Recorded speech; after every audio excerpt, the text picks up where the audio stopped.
The president took his minimum wage hike message on the road the day after his State of the Union address, urging Congress to hop on board.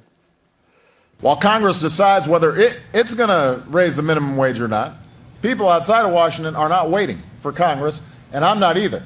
So, as a chief executive, I'm going to lead by example. His theme, we can't wait. And in addition to his wage hike push, he hammered hard on another State of the Union theme, the need for more manufacturing jobs.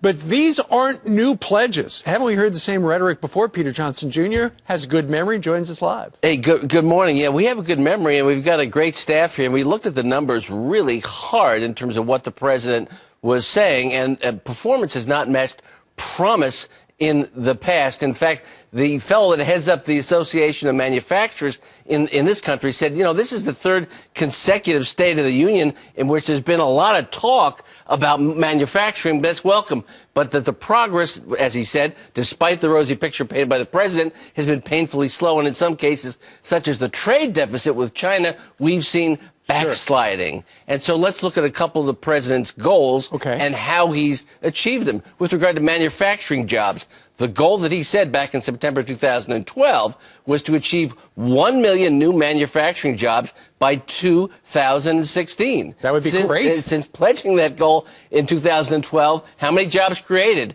89,000 manufacturing jobs, net jobs created. So the president needs to create 25,000 new manufacturing jobs a month to meet that goal. And based upon what we've seen in the last 16 months or so, that does not appear to be happening. Okay, so he's going to fall a little short. Is that all you got? Short. No. With regard to minimum wage, in 2008, when he was the president-elect, and he put it up on his website, he pledged then to raise the federal minimum wage to $9.50 by the end of 2011. That didn't happen. Then last year, he urged the minimum wage hike to $9 an hour in the State of the Union.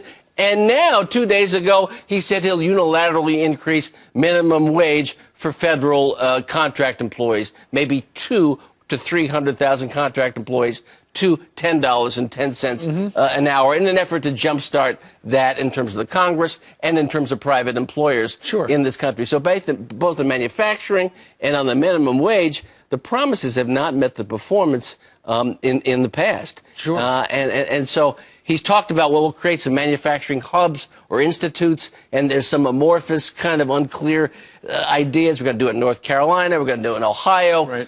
But he doesn't even promise that he's going to create one job out of putting hundreds of millions of dollars into this consortium of manufacturers and universities and thinkers. So, you know, you go back a number of years ago when he was running for president, he had soaring rhetoric talking about healing the planet.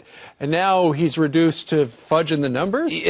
Unfortunately, the numbers don't meet the performance. And so some people, including the Association of American Manufacturers, are saying, yeah, if you're going to do executive orders, do this. Designate China a currency manipulator. Cut Chinese imports into the United States. It's fine to increase exports, but when China is killing us on the import side, then you're not going to solve the problem. And make sure that we buy America in federal contracts. He could do that with an executive order. He hasn't done that. Those are real executive orders. All he would need is that pen. I saw a Twitter picture of it. Good to see you, Steve. Peter Johnson Jr., thank you very much. Want to see the Clydesdales. From Clydesdales to this, you've heard of the puppy